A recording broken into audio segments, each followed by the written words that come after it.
सबकी उलझन सुलझाने, अंधियारों को मिटाने, ये ज्ञान की ज्योत जलाने आया है।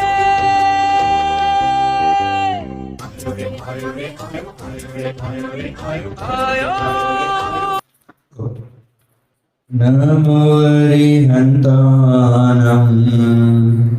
नमो सिद्धानं नमो आर्याणं नमो अच्चायानं नमो लोहे सुवसाहुनं वन्दितु सुवसिद्धि दुवममलं नवमं गणेपते उच्चाविसमय बाहुड निनमो सुदकेवले मणिदम्। आचार्य भगवान कुंद कुंद महामुनिराज ग्रंथराज समय सार जी के माध्यम से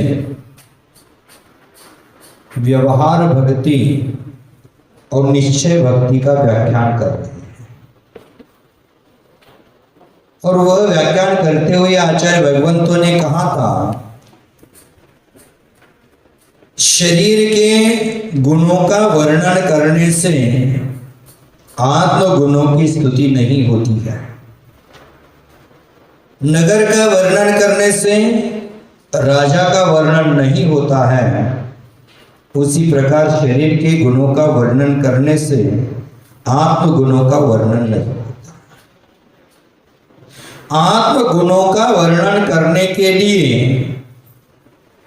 हमें उन वीतरागी भगवंतों के गुणों का स्मरण करना है, उस गुणों की जानकारी लेना है।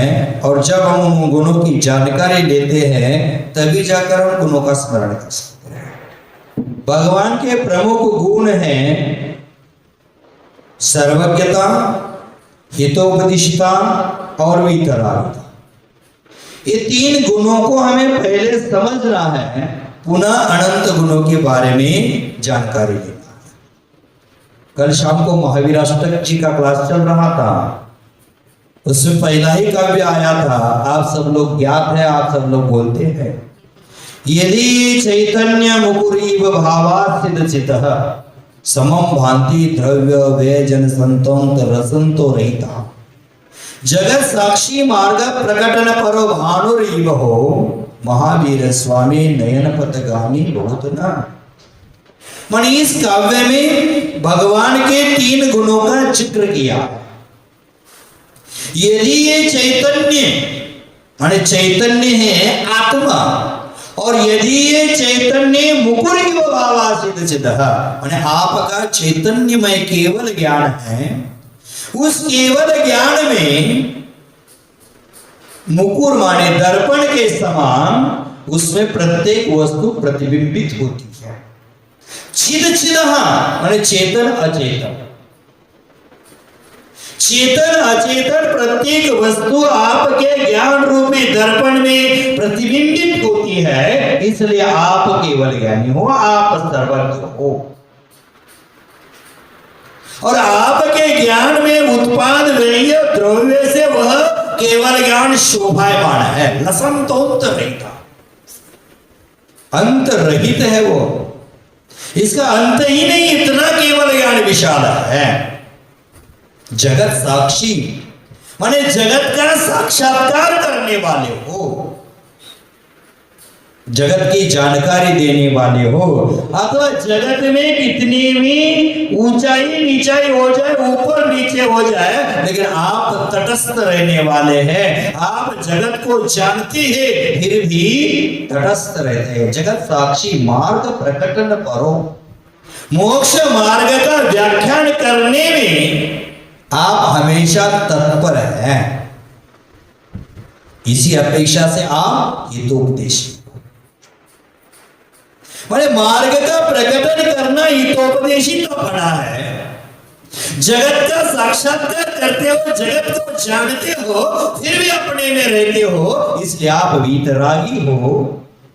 और आपके केवल ज्ञान में, चैतन्य ज्ञान में, तीन जगत का चेतन अचेतन पदार्थ है वो दर्पण के समान दिखता है, इसलिए सर्वज्ञ हो। आचार्य भगवान समंतभद्र स्वामी जी ने ग्रंथराज रत्नकरंडक श्रावकाचार्य का मंगलाचरण करते हुए भी बोला है, नमः श्री वर्धमानाय निर्धूत कलिलात्मने सालोकानां तिलोकानां यत् विद्या दर्पणाति। आपकी विद्या दर्पण के समान है, आपका ज्ञान दर्पण के समान है, जिसके सामने सभी वस्तु झलक जाती है। आचार्य भगवान अमृत चंद्र स्वामी जी पुरुषार्थ सिद्धि उपाय जी का मंगलाचरण करते, उसमें बोलते तत् जयंती जगत ज्योति दर्पण तल इव सकला। उसमें भी उन्होंने कहा है आपकी जो चैतन्य ज्योति है, उस ज्योति के माध्यम से तीन लोक के चराचर वस्तु को आप जानते हैं। दर्पण तल इव सकला, दर्पण के समान आप सगल पदार्थों को जानते हैं। ऐसा वर्णन आचार्य अमृतचंद्र स्वामी जी। तो हमें भगवान की सर्वज्ञता, भगवान की वीतरागता और भगवान की हितोपदेशिता ये व्यवहार से जाननी पहले चाहिए, तभी जाकर हम भगवान के गुणों का वर्णन कर सकते हैं। और भगवान के गुणों का वर्णन, भगवान के गुणों का स्मरण चिंतन करने से, श्रवण करने से हमें पुण्य कर्म का बंध हो जाएगा। बंधु, आचार्य भगवंतों ने कहा कि पुण्य कर्म हमें कब तक करना चाहिए? जब तक हम निश्चय में नहीं पहुंचते तब तक करना चाहिए। आजकल किसी लोगों ने पुण्य का कर्म है वो संसार में घुमाने वाला है, इसलिए पुण्य करना ही छोड़ दिया। कल मैंने कहा था पुण्य छोड़ना नहीं पड़ता, वो अपने आप छूट जाता है। पुण्यमान संसार में भ्रमण नहीं कराता है, पुण्य के माध्यम से आत्मा भी पवित्र होती है। इसलिए सर्वार्थ सिद्धि ग्रंथराज में आचार्य भगवंतों ने कहा था पुनाति आत्मना पूयते नेमिति वा पुण्यम। पुण्य क्या है? जो आत्मा को पवित्र करा देती है, निर्मल करा देती है, वह पुण्य है। जैसे साता वेदनी आदि जो पुण्य आत्मा को पवित्र करे, तो क्या ये पुण्य ही है? या आत्मा के पवित्र हो जाने पर पुण्य छूट जाता है? हमें यह सोचना चाहिए, हिंसा, झूठ, चोरी, कुशील, परिग्रह आदि पापों का त्याग करता हूं। ऐसी प्रतिज्ञा पूर्वक जब मैं पापों का त्याग करता हूं, पापों का त्याग किया जाता है, तो क्या इसी प्रतिज्ञा पूर्वक पुण्य का भी त्याग किया जाता है? क्या किसी ने ऐसी प्रतिज्ञा की है कि मैं हिंसा, झूठ, चोरी, कुशील, परिग्रह का त्याग करता हूं और उसके साथ मैं पुण्य का भी त्याग करता हूं? कि हिंसा, झूठ, चोरी, कुशील, परिग्रह छोड़ दिया तो क्या हो जाएगा? पुण्य प्रारंभ हो जाएगा। तो पुण्य का त्याग हो गया क्या?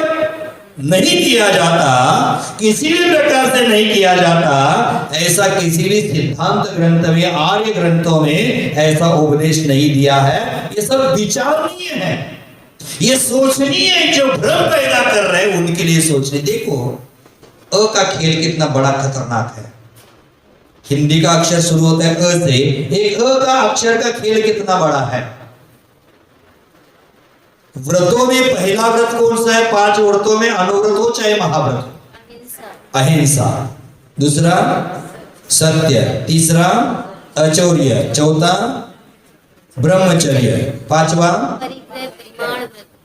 श्रावकों के लिए परिग्रह प्रमाण हो जाएगा और साधु के लिए अपरिग्रह हो जाएगा। देख लेना, अहिंसा का अ निकाल दो, पाप हो गया। निकाला वो कहीं ना कहीं जोड़ना है तो सत्य में जोड़ दो, क्या हो गया? पाप हो गया। अहिंसा धर्म है, अ निकाल दिए तो पाप हो गया, हिंसा हो गई। वो निकाला अ है, वो सत्य में जोड़ दिया, झूठ हो गया, असत्य हो गया। बाद में तीसरा व्रत आचौर्यों का पुनः अ निकाल दो, क्या हो गया? चोरी हो गया। निकाला हुआ अ है, ब्रह्मचर्य में लगा दो, अब ब्रह्मचर्य हो गया। बोले कितना पापाचार कर रहे हैं कि अ को छाटने से कितना पाप हो जाएगा। अब परिग्रह का अ निकाल दो, परिग्रह हो जाएगा, और परिग्रह पाप हो जाएगा। और इन सभी पापों का त्याग करके वो अ निकाल करके शरीर में लगा देना, अशरीरी हो जाएगा, भगवान बन जाएगा। हमें अशरीरी होना है तो प्रमुख अवस्था में, प्रारंभिक अवस्था में पुण्य का संचय करना जरूरी है। बंधुओं, ऐसा एक भी जीव जगत में नहीं होगा जिसने पुण्य अर्थात अंतरात्मा के बिना परमात्मा पद की प्राप्ति की हो, क्योंकि कारण के बिना कार्य की सिद्धि त्रिकाल में नहीं होती है। पुण्य ये नहीं उपाधेय है, पुण्य छोड़ा नहीं जाता, पुण्य छूट जाता है। दौलादी ग्रंथों में आचार्य भगवंतों ने कहा है, यदि शुभ शुद्ध परिणामों से कर्मों का क्षय माना जाता है और फिर उन शुभ और शुद्ध परिणामों से कर्मों का क्षय नहीं मानेंगे तो कैसा संभव हो जाएगा? तो शुभ और शुद्ध परिणामों से कर्म का नाश नहीं होता तो क्या अशुभ कर्म से होगा? नहीं होगा। तो पुण्य है, ये मोक्ष का कारण है। सर्वज्ञ भगवंतों ने कहा है कि सर्वज्ञ ने कहा है, वस्तुओं के स्वरूप को समझने के लिए शुभोपयोग पहले करो, और शुभोपयोग का फल पुण्य संचय है, और पुण्य संचय के निमित्त परंपरा से हमें मोक्ष की प्राप्ति होगी। आचार्य भगवंतों ने ग्रंथराज समय सारची में आगे गाथा आने वाली है, उसमें भी कहा है, लगभग 145 नंबर की गाथा हो सकती है। उस गाथा में आचार्य भगवान चर्चा करेंगे, चर्चा का विषय रखेंगे और उसमें कहेंगे कि जीव है तो किस प्रकार से कर्म का बंध करता है, किस प्रकार से वह कर्म की निर्जरा कर सकता है, इसके बारे में चर्चा करेंगे। अमृतचंद्र आचार्य भगवान की अपेक्षा गाथा नंबर कम हो सकता है। अमृतचंद्र आचार्य की अपेक्षा गाथा नंबर कम हो सकता है। उसमें आचार्य भगवंतों ने कहा है, शुभाशुभो मोक्ष बंध मार्गो हो, माने शुभ अशुभ है, यह जीव के शुभ अशुभ भाव को मोक्ष मार्ग कहा है। शुभाशुभ मोक्ष बंध मार्ग हो, माने शुभ है वो मोक्ष का मार्ग है, और अशुभ भाव है वो बंध का भाव। भले शुभ भाव से पुण्य का बंध हो रहा है, लेकिन वह शुभ का बंध है, वो ये परंपरा से हमें मोक्ष देने में निमित्त बन सकता है। इसलिए आचार्य भगवंतों ने कहा है कि हमें पुण्य का संचय भी करना जरूरी है। परम पुण्य के अतिशय से चारित्र रूप पुरुषार्थ से मोक्ष की भी प्राप्ति हो जाती है, ऐसा आचार्य भगवंतों ने अष्ट सहस्त्री में कहा। माने परम पुण्य के अतिशय से, परम पुण्य के चमत्कार से और चारित्र रूप पुरुषार्थ से मोक्ष की प्राप्ति हो जाती है। यहां बताया है कि मात्र रत्नत्रय से मोक्ष प्राप्ति नहीं होता, किंतु रत्नत्र रूपी पुरुषार्थ से परम पुण्य कर्मोदय से सहित है, सहकारिता भी आवश्यक है, तभी जाकर वह पुण्य कर्म मोक्ष की प्राप्ति देने में समर्थ हो जाता है। तो वह पुण्य करने के लिए पहले हमें निश्चय स्तुति को समझना पड़ेगा, देखना पड़ेगा। अब पुण्य पाप कैसा होता है, क्या होता है, देख लेना। पुण्य का फल कैसे होता है, एक पुण्यात्मा का प्रभाव पूरे ग्रुप पर पड़ सकता है। मैंने फेसबुक व्हाट्सएप ग्रुप पर नहीं बोल रहा हूं मैं, ना बोलेंगे उस पर प्रभाव पड़ेगा। 4-6 लोग थे, बच्चे थे, युवा लोग थे, यात्रा करने गए थे और यात्रा करने गए हैं, बारिश हो गई और कहीं उनको खंडर घर में रहना पड़ा, रह गए और एक दूसरे को कोसने लगे, तेरे कारण यहां पहुंचने में लेट हो गया, अगर तू लेट नहीं करता तो वास्तव में क्या आगे बढ़ जाते या रुकना नहीं पड़ता, तेरा ये पाप है, तेरे पाप के कारण आज रुकना पड़ा। तो बोलते मेरा कैसे पाप है, मेरे कारण लेट हो गया तो मेरा पाप हो गया क्या? नहीं, मैंने तो पाप नहीं किया, मैं तो पापी नहीं हूं। तब 4-6 लोग बैठे, उनमें चर्चा होती कि अपन ने पाप की परीक्षा। बरसात हो रही थी, सामने खंबा लगा था और वो तो जो खंबा को छूकर आएगा वो पुण्यात्मा है, और खंबा को नहीं छूकर पुनः पीछे नहीं लौटेगा वो पापात्मा। परीक्षण शुरू हो गया, पहला गया खंबा को छूकर आ गया, बरसात में भीगते हुए पीछे आ गया, दूसरा गया, तीसरा गया, चौथा गया, अपनी अपनी क्रिया करके आ गए पीछे। ये सब पुण्यात्मा बचे 2 है। अब 2 में होड़ लगती, पहले मैं की होड़ लगी और दोनों का झगड़ा हो गया। जो बलशाली था तो उसको ढकेल कर आगे निकल गया, खंबे को छू गया। अब अंत वाला बचा, वो पीछे लौटने लगा तो अंत वाले ने सोचा अरे रे रे मैं तो पापी हो जाऊंगा। उन्होंने निर्णय कर लिया था जो खंबे को छूकर पीछे नहीं आएगा वो पापी है, उसको मारा जाएगा, उसको मार दिया जाएगा, उसको हमारे साथ में नहीं रखा जाएगा। अब ये क्या कर गया, अब वो पीछे आ रहा है, मैंने बचा मैं ही हूं, तो उन्होंने क्या कर दिया, इनसे बचने के लिए उस खंडर में कहीं छुप कर बैठ गया। क्या कर गया, खंडर में छुप कर बैठ गया। लेकिन ये 6 लोग बोले पापी वही है, उसके कारण आज हमारे पर इतने आपत्ति आई है, संकट आया है, उसको ढूंढ लो। उसको ढूंढ लिया और धक्का देकर उस खंडर से बाहर निकल दिया, जहां तुझे यहाँ नहीं रहना है। खंडर से बाहर निकाल दिया, फेंक दिया। मान लो 10-20 फीट पर जाकर वो गिर गया, उतने में उस खंडर पर बिजली गिर गई और 5 के 5 मर गए। कौन पापी थे, अब कौन पुण्यवान था? उसकी वजह से 5 बचे थे और उसको धक्का निकालकर बाहर निकाल दिया तो 5 के 5 निकल।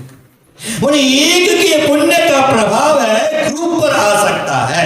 घर परिवार में एक आध सदस्य होता है, उसके पुण्य के प्रभाव में घर में बैठे लोग आराम से मौज का जीवन जीते हैं। लेकिन वो निकल गया तो खाने के वादे। भरत चक्र के पास इतनी संपदा है, उसका वो घोड़ा है, योजनों तक छलांग लगाता है, लेकिन चक्रवर्ती का मरण होने के बाद वो 1-1.5 फीट की छलांग नहीं लगा पाता।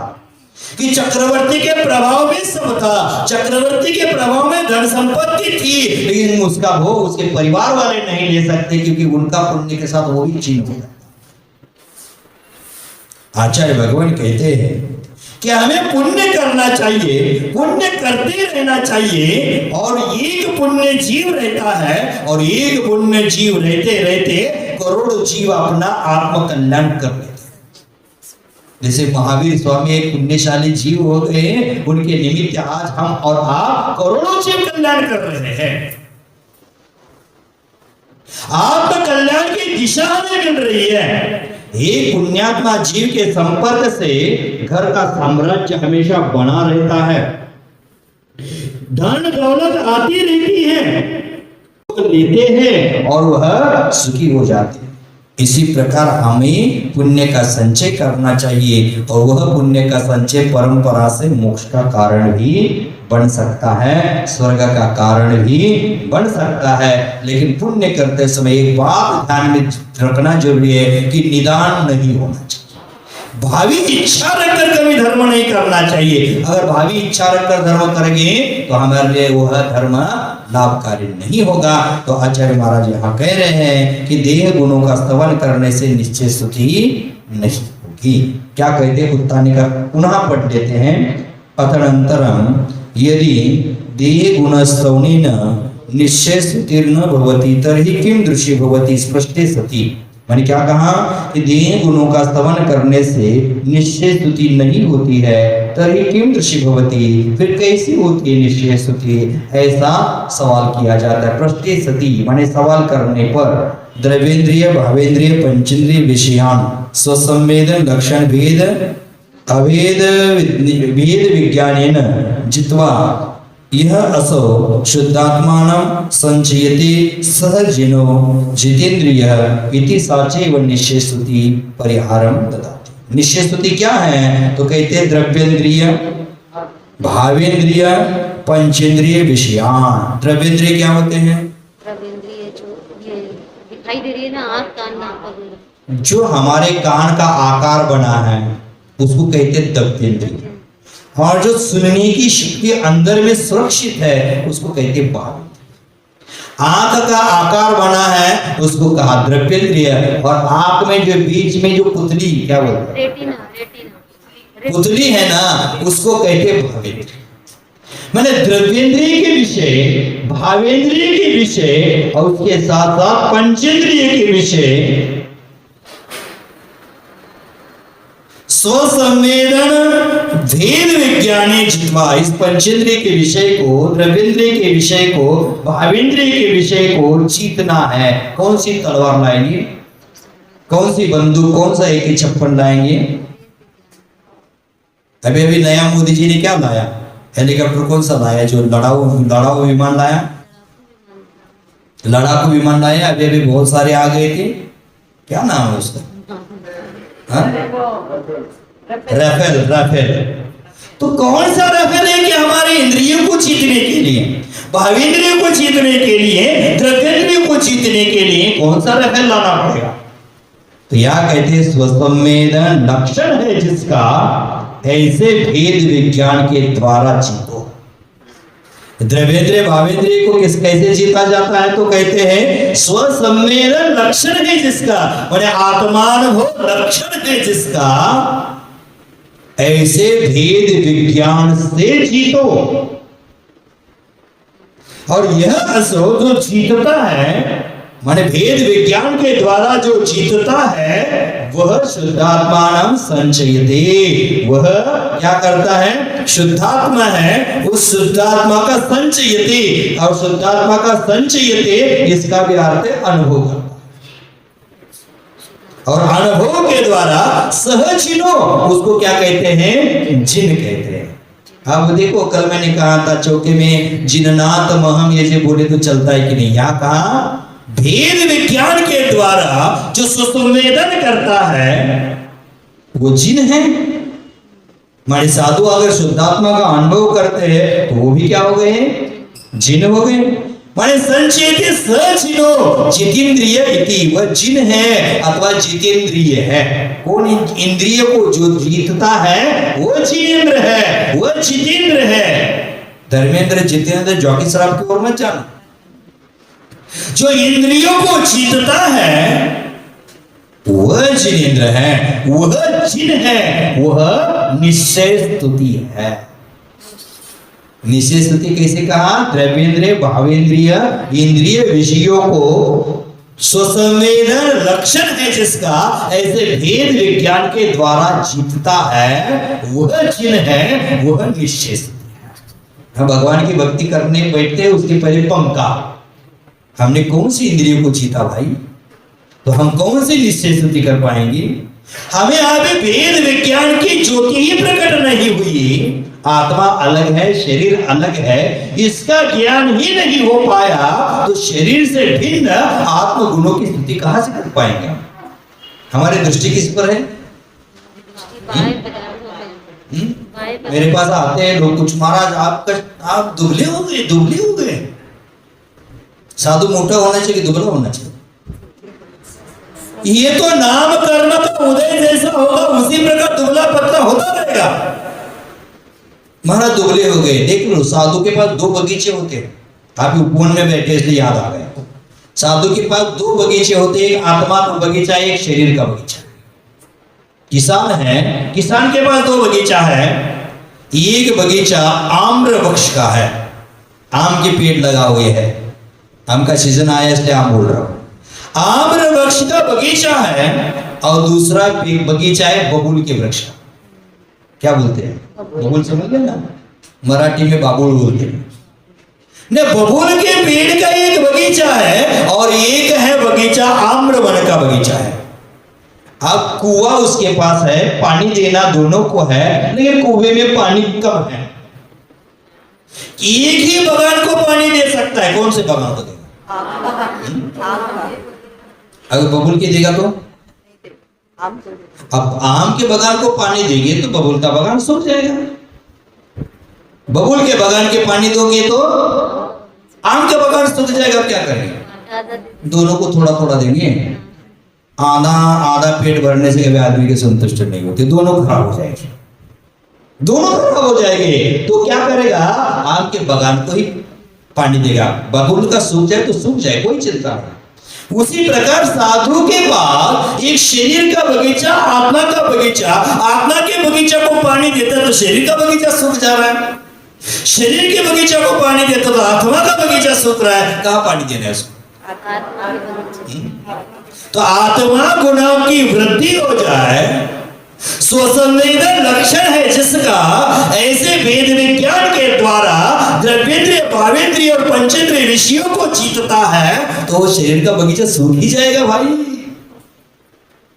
साधुओं के शरीर का बगीचा सूख गया तो ज्यादा दुखी मत होना, क्योंकि उन्होंने क्या कर दिया है? अपने जल का स्रोत है, जल का प्रवाह है, वो किधर दिया है? आत्मा के बगीचों को दिया है। स्वसंवेदन लक्षण है जिसका, ऐसा भेद विज्ञान उन्होंने कर लिया है। आत्मा और शरीर भिन्न है, ये जान लिया है, तभी जाकर वो निश्चय स्तुति कर पाते, तभी जाकर आत्मानुभव कर पाते। आपको आत्मानुभव करना है क्या? करना है क्या? तो क्या करो? भेद विज्ञान पहले करो। आत्मा भिन्न है, शरीर भिन्न है, इसका ज्ञान पहले करो और तभी जाकर आगे बढ़ो, नहीं तो संभव नहीं है।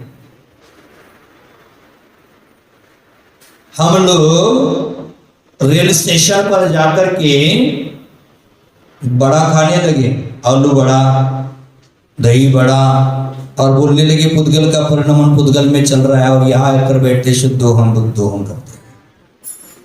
ये संभव है क्या? पहले शरीर भिन्न है, शरीर की जो रुचि है उसको पहले त्याग करो। पंचेंद्रिय विषयों की रुचि है उसको पहले त्याग करो। जब तक पंचेंद्रिय विषय की रुचि त्यागते नहीं ना, तब तक कल्याण। आप अन्य मंदिरों में कहीं गए होंगे, जैन मंदिर छोड़ करके अज्ञानता से गए होंगे, अन्य मंदिरों में जो प्रवेश करते तो सामने कछुआ लगाया जाता है, देखा है? कछुआ माने जिंदा नहीं, उसका पिक्चर बनाया जाता है, कछुआ बनाया जाता है। आज हम मुनीश्वरनाथ भगवान के मंदिर के सामने भी लगाने लगे। कछुआ होता है, देख लेना, कछुआ को 4 पैर माने 2 हाथ 2 पैर और 1 मुंह होता है। वो कछुआ हमेशा वो बाहर निकाल कर चलता है, चलते समय बाहर निकलता है और संकट आते हैं तो अंदर खींच लेता है। उसके पीठ पर हाथी ने भी पैर रखा तो उसको कोई पीड़ा नहीं होती, इतना कठोर उसका पीठ होता है। वो कछुआ इसलिए लगाया जाता है, मंदिर में प्रवेश करते हैं तो 2 पैर 2 हाथ ये गर्दन अंदर खींचो का मतलब, वहां कहते हैं मंदिर में प्रवेश करते तो पंचेंद्रिय विषयों को अंदर खींच कर जाओ, आपकी इतनी ताकत बढ़ेगी, दुनिया की कितनी भी शक्ति आपको लगाया दिया जाए लेकिन आप भगवान की भक्ति से दूर नहीं भाग सकते। इसलिए कछुआ हिंदू मंदिरों में लगाए जाते हैं, अपने मंदिरों में नहीं लगाते, हिंदू मंदिरों में लगाते हैं। आज हम आपने नहीं देखा होगा लेकिन लगाते हैं, कछुआ लगाते हैं। आप अगर राजगीर मुनीश्वर भगवान की जन्मस्थली में गए तो वहां भी बाहर इतना बड़ा कछुआ लगा है। तो क्यों लगा है? इसी रीजन से लगाया जाता है। कहीं कहीं कहते वास्तु तज्ञ, वास्तुशास्त्र कहते हैं कि घर में आपको सुख शांति चाहिए तो कछुआ बनाओ, उस पर कलशा रखो, आपको शांति। भ्रम पैदा कर रहे हैं, हमें भ्रमित कर रहे हैं। तो हमें सोचना है कि पंचेंद्रिय विषयों को अंतर्मुख करोगे तभी जाकर निश्चय शुद्धि कर पाओगे, नहीं तो नहीं। यहां बैठने के पहले पंखा, एसी, ठंडा है तो दरवाजा बंद करो। पंचेंद्रिय विषयों में हम रमे हुए हैं। मंदिर में आते हैं तो हमारा ध्यान इधर उधर भटक जाता है। कौन कैसा कपड़ा पहनकर आया, कौन कैसे अलंकार आभूषण पहनकर आया है, कौन मंदिर में नया आया है। यहाँ मंदिर के बाहर तो एक बोर्ड लगा है, लेकिन अमल कितना होता है मुझे पता नहीं। मंदिर में फटे वस्त्र पहनकर प्रवेश करना निषिद्ध है, लिपस्टिक लगाकर प्रवेश निषिद्ध है। लेकिन हम अरे संडे के भक्त होते हैं ना, वो ऐसे ही घुस रहे, मंदिर की पवित्रता खत्म हो। आज क्षेत्रों के अतिशय खत्म हो गई इसी कारण से कि शुद्धता नहीं बचा पा रहे। हम मंदिरों में जाते हैं अपने आत्मा का दर्शन करने, वहां प्रदर्शन की क्या जरूरत है। आज व्यसन और फैशन टेंशन का कारण बन गया। आज युवतियां फैशन में, युवा लोग नशे में और माँ बाप टेंशन में, ये स्थिति बन गई है। तो पंचेंद्रिय विषयों को त्याग करके स्वसंवेदन लक्षण है जिसका, ऐसे भेद विज्ञान के द्वारा द्रव्येंद्रिय भावेंद्रिय पंचेंद्रिय विषयों को जूत कर शुद्धात्मानम संचये सहजिनो जितेंद्रिय वह जिन है वह जितेंद्रिय है इति साचैव निश्चय स्तुति, ये निश्चय स्तुति है। परिहारम ददाति, परिहार का अर्थ होता है उत्तर देते हैं। सवाल किया था तो उसका जवाब देते हैं। देखो क्या गाता है, जो इंद्रिय जिनिता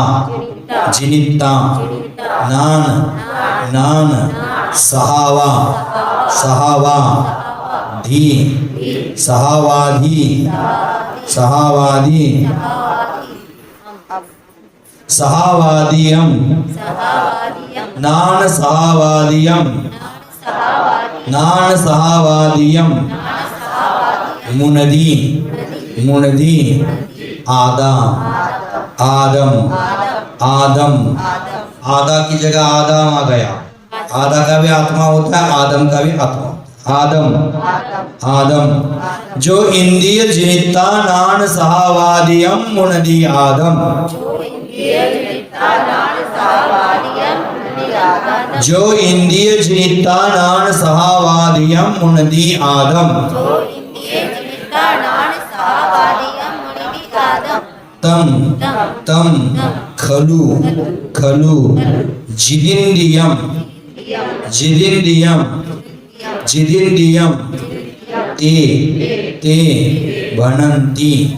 भनन्ति जे निच्चिदा साहु तम खलु जिदिंद्रियम ते भनन्ति जे निच्चिदा साहु। जो इंद्रिय जिनिता नान सहावादियम मुनदी आदम तम खलु जिदिंद्रियम ते भनन्ति जे निच्चिदा साहु।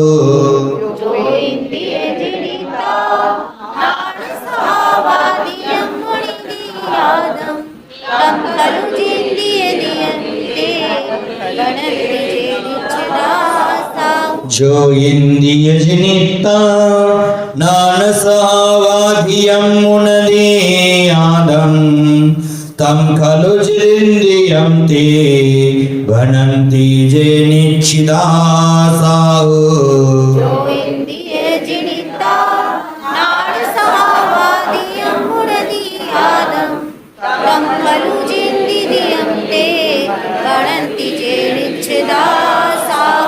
देखो क्या कहते हैं, जो इंद्रिय जिनिता, जो इंद्रियों को जीतता है। अब इंद्रियों को जीतना माने क्या करना, काट कर तो ऊपर फेंक देना है क्या।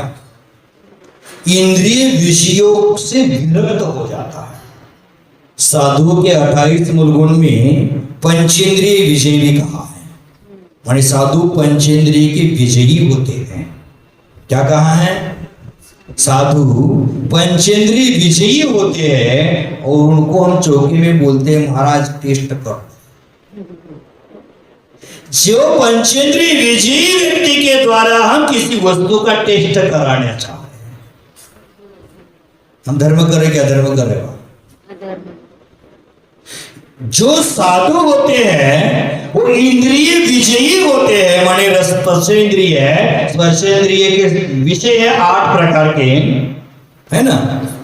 गरम है, ठंडा है, हल्का है, भारी है, मृदु है, रुक्ष है, स्निग्ध है आदि उसके विषय है, उसको जीतना है।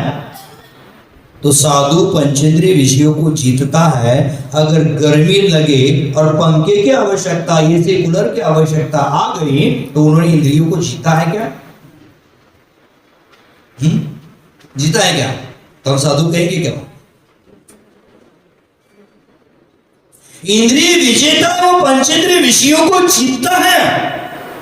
गर्मी लगे उस समय वो स्वसंवेदन लक्षण है जिसका, ऐसे भेद विज्ञान के द्वारा वह अनुभव करेगा कि शरीर अलग है आत्मा, और उस समय इंद्रिय विषयों के प्रति भागेगा। अरे पंखा चलाओ, एसी चलाओ, कूलर चलाओ, तो इंद्रिय विषय से विरक्ति हो गई, कभी इंद्रिय की आसक्ति हो गई। आसक्ति कभी भी धर्म नहीं कहा जाता है, विरक्ति को धर्म कहा जाता है। ठंडा लग गया, हीटर लगवा दिया। जगत में एक दिगंबर साधु ही ऐसे साधु है जो भीषण गर्मी में भी ऐसे रहते हैं, वैसे ही भीषण ठंडी में भी रहते हैं। तो 25-30 किलोमीटर चलता है, घंटों प्रवचन, फिर भी उसको प्यास आता है, क्योंकि उन्होंने जाना है कि इंद्रिय विषय मेरे नहीं है, इंद्रिय विषय से विरक्त हो गया है। जो इंद्रिय जीतता, मात्र इंद्रिय विषय को जीतता है, इसलिए संतुष्ट नहीं है। मैंने उपवास कर लिया, कल बहुत सारे लोगों ने उपवास कर लिए थे, रसना इंद्रिय के विषय को जीत लिया एक दिन के लिए। मात्र इंद्रिय विषयों को जीत कर रुकने वाला कभी साधु नहीं, आत्मानुभवी नहीं। क्या कहते हैं पुनः, नान सहावादियम मुनति आदम। देखो उपवास करने वालों ध्यान रखो, उपवास करने के बाद क्या करना है, नान सहावादियम मुनति, ज्ञान स्वभावी, जो मेरा आत्मा है उसको जानते हैं। मुनति, मुनति का अर्थ होता है जानना। ज्ञान स्वभावी आत्मा को जानते हैं, अपने शुद्धात्मा को मानते हैं, वह इंद्रिय जीतता है। आपने इंद्रिय को जीता और स्वसंवेदन नहीं किया तो क्या फायदा। उपवास, उप माने आत्मा, वास माने निवास। उपवास के दिन आत्मा के पास निवास करना, आत्मा के सन्निकट पहुंचने का प्रयास करना, यह उपवास।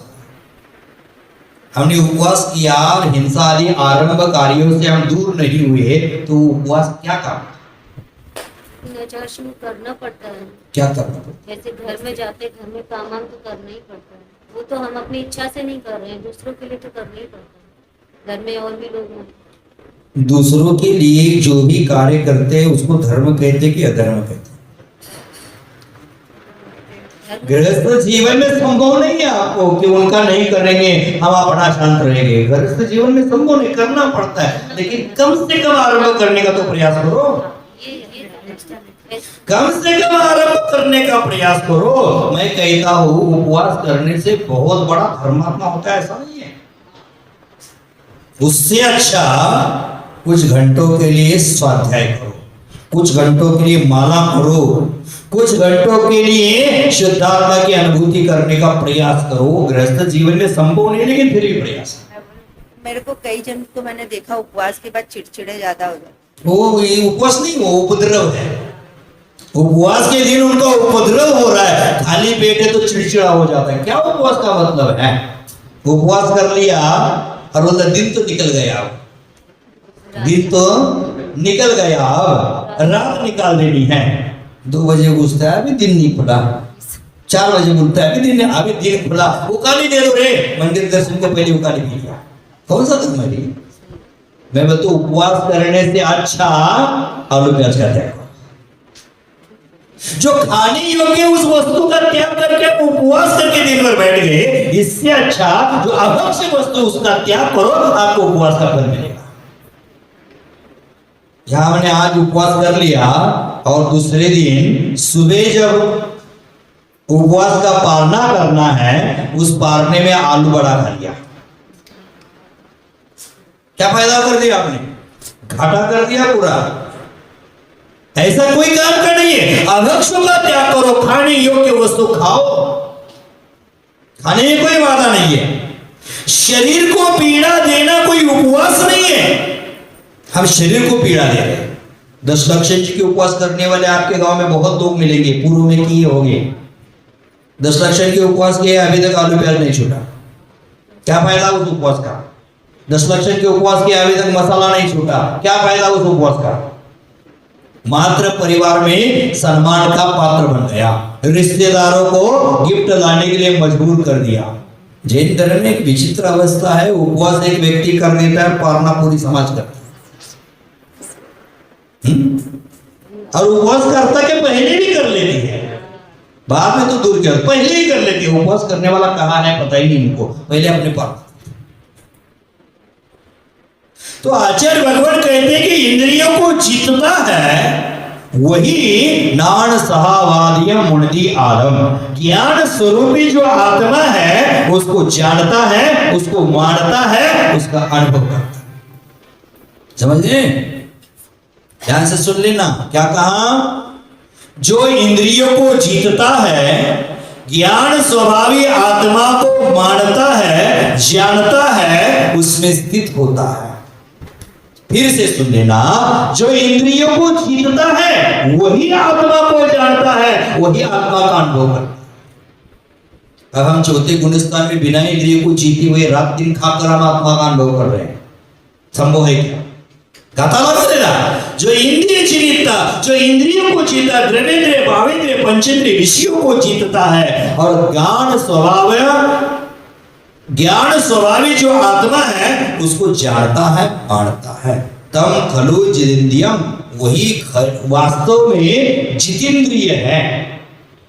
ते भनंती जे निश्चिता साहु, ऐसा कहते हैं। कौन कहते हैं? निश्चिता साधु, माने निश्चय से साधु कहते हैं। निश्चय से साधु कहते हैं माने निश्चय में तत्पर रहने वाले साधु कहते हैं। आत्मा का अनुभव करने वाले साधु लोग उसे जितेंद्रिय कहते हैं। इनको जिन्होंने इंद्रियों को वश में करके अपने ज्ञानादि गुणों से परिपूर्ण अपनी आत्मा का अनुभव किया है अथवा आत्मा का अनुभव करता है, उसको कहते हैं कौन? जिन्होंने इंद्रियों को जीता है, ऐसे साधु। ऐसे कौन साधु है? अरहंत परमिष्ठ। अरहंत परमिष्ठ को भी साधु कहा जाता है। परम साधु है वो साधु है। केवल भगवंतों ने ऐसा किया है, सर्वज्ञ भगवंतों ने ऐसा कहा है, वीतरागी भगवंतों ने ऐसा कहा है, ये तो ऋषि भगवंतों ने ऐसा कहा। क्या कहा है?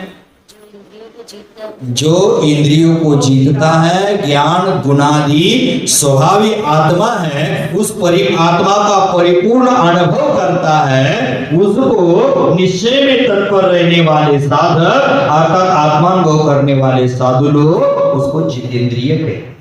समझ रहे हैं? और वही निश्चय। टीकाकार क्या कहते थे? जो इंद्रिय जिनिता नान सहावादी मुनिधि आदम, यह कहता मन जो द्रव्येंद्रिय भावेंद्रिय पंचेंद्रिय विषयान जित्वा शुद्ध ज्ञान चेतना गुणाधिकम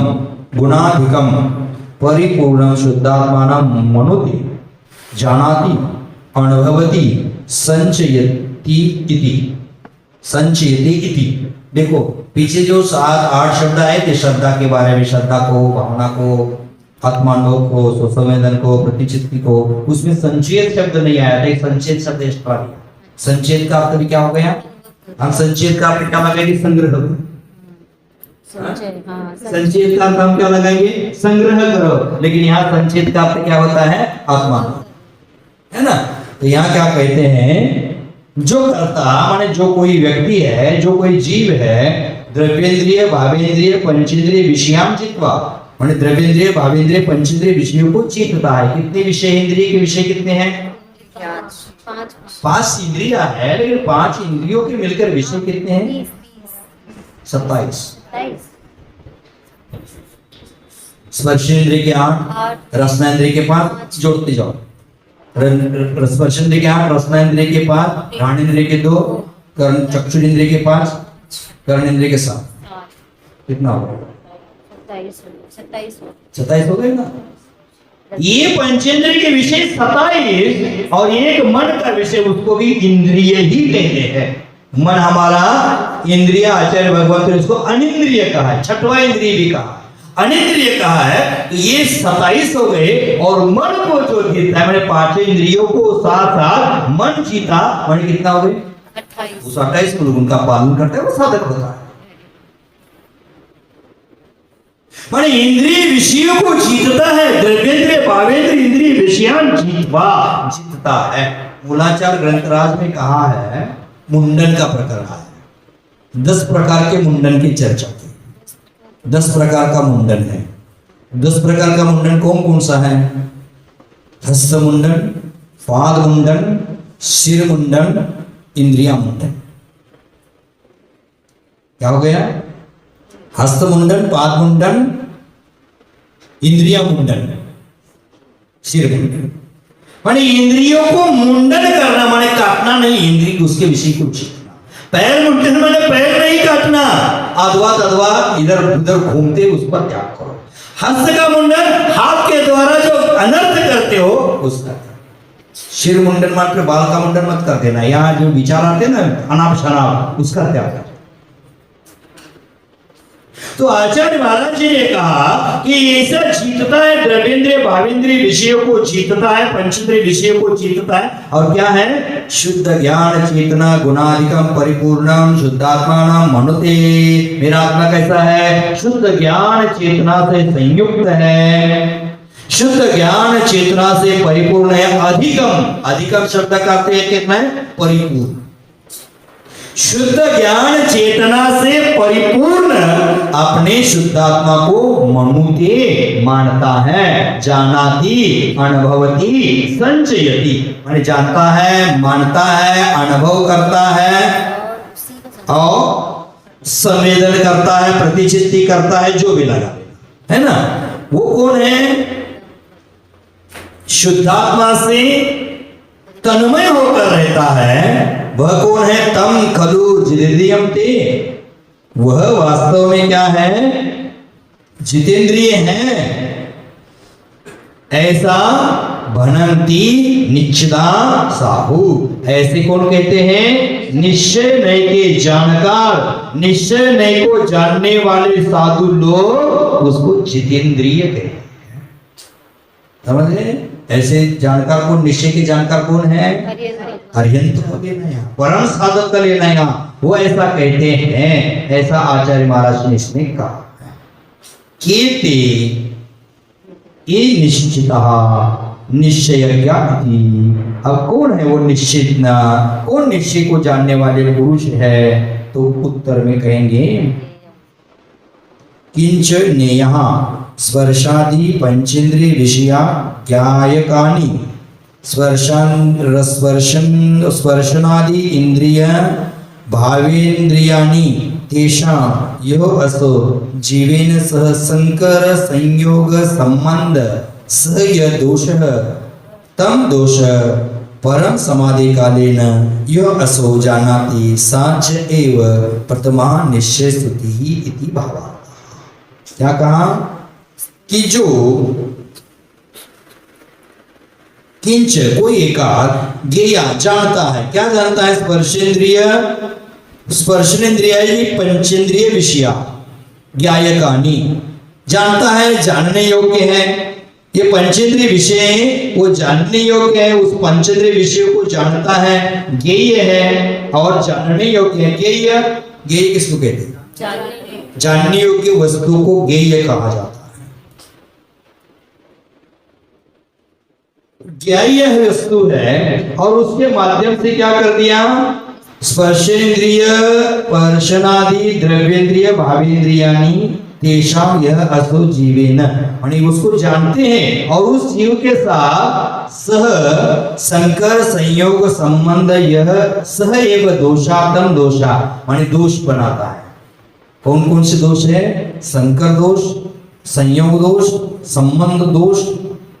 और ये दोष बनता है, उस दोषों को परम समाधि बले न, परम समाधि के माध्यम से यह असुचेती, उसको जीतता है, इन दोषों को जीतता है। साच एवं प्रथम निश्चय स्तुति, वह क्या हो गई? प्रथम निश्चय स्तुति हो गई। अब संकर है, संयोग है। ये जो दोष बताए हैं ना, वो कौन से दोष है, कैसे हम समझेंगे? संकर दोष क्या है, संचय दोष क्या है? ये दोष का भी वर्णन आचार्य भगवान करने वाले हैं। कल की गाथा में उसका विस्तार करेंगे। जीवेन सह संकर दोष संबंध स एव दोष, माने वहां करेंगे, क्या करेंगे कि भाई जो भी कोई जीव है रागादि परिणत होता है, वो भाव है, भावक है आदि भी चर्चा आगे करने वाले हैं। संकर माने दो का मिलाप करके अनुभव करना, संयोग अन्य वस्तुओं का संयोग होना, संबंध जुड़ जाना। ये जो दोष है, उस दोषों को परम समाधि के बल से जो जीतता है। कैसे जीतने का माध्यम का? इंद्रिय को कैसे जीतते हैं? परम समाधि के माध्यम से। दूसरा कोई मार्ग नहीं है इंद्रियों को जीतने का। साधु बन गया और रुचि बैठी है अभी खाने पीने में, साधु बन गया। अरे तेरी थाली में क्यों ध्यान जा रहा है बार बार? ये वस्तु तू उंगली क्यों नचा रहा है? या रसनेन्द्रिय विषय का विजय हो जाएगा। श्रावक जो देता है वो साधु को खाना चाहिए, त्याग आदि का विचार करता है। जो देता है वो खाना चाहिए, इसका मतलब आप कुछ भी दोगे, कुछ भी खाएगा क्या साधु? अपना त्याग क्या है, प्रकृति को क्या अनुकूल है, वो देकर खाना चाहिए। लेकिन जो वस्तु देता है उस पर उंगली नहीं घुमा, उस पर उंगली घुमाएंगे तो क्या हो जाएगा? रसनेन्द्रिय का विजय नहीं होगा। उसी वस्तु के प्रति क्या हो जाएगा? राग हो जाएगा। तो उस राग का त्याग करना ही साधु का लक्षण है। साधु भोजन करता है, किस लिए करता है साधु भोजन? साधना के लिए। एक और 6 कारण बताए साधु को आहार करने के लिए। 6 कारणों से साधु क्या करता है? भोजन करता है। पहला कारण है आपने बताया साधना। दूसरा कारण है तीर्थ वंदना। अब चलना है, तीर्थ वंदना के लिए जाना है, तो साधु के शरीर की भी आवश्यकता होती है। क्षुधा रोगों को शांत करने के लिए, नहीं तो क्षुधा पीड़ा है, एक रोग है, महारोग है ये, और ये शांत नहीं करेंगे तो पीड़ा देगा। अन्य संगस्त साधुओं की वैयावृत्ति करने के लिए, षड आवश्यकों का निर्दोष पालन करने के लिए, प्राणों की रक्षा करने के लिए, और उत्तम समाधि धर्मों का पालन करने के लिए साधुवान। कितने कारण हो गए? 6 हो गए। गलती से अपने साथ पूछो, फिर से देख लेना। क्षुधा वेदना को शांत करने के लिए, अन्य मुनियों की वैयावृत्ति करने के लिए, 6 आवश्यकों का निर्दोष पालन करने के लिए, जहां साधना लिखा था ना उसके साथ जोड़ो, संयम की रक्षा करने के लिए, साधना की रक्षा करने के लिए कहो अथवा संयम की रक्षा करने के लिए, प्राणों की रक्षा करने के लिए कि प्राण टिका है भोजन पर, प्राणों की रक्षा, और उत्तम समाधि 10 धर्मों का पालन करने। तीर्थ वंदना आ जाएगा, इसका तीर्थों की रक्षा भी आ जाएगा। लेकिन आचार्य ने ये भी, कई आचार्य ने प्रमुखता में उसको भी दिया है, तीर्थ वंदना के लिए भी दिया है, और कई आचार्य ने इसको 2 आचार्य के 2 मत है। उत्तम क्षमा, समाधि धर्म उसका पालन करने के लिए, ये मुनि के धर्म है। उत्तम समाधि धर्म मुनियों के धर्म है, श्रावकों के नहीं।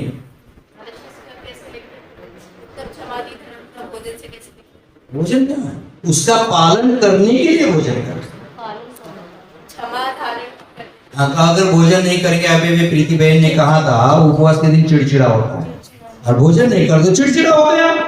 अब भोजन करेगा तो समाधान कर लिया। लगा ना ऐसा?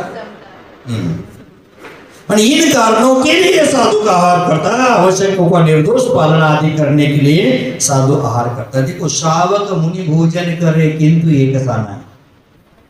आप भी गेहूं की रोटी खाते हैं, मैं भी गेहूं की रोटी खाता हूँ, तो मुझे रत्नों की रोटी है, आपको सोने चांदी की रोटी है।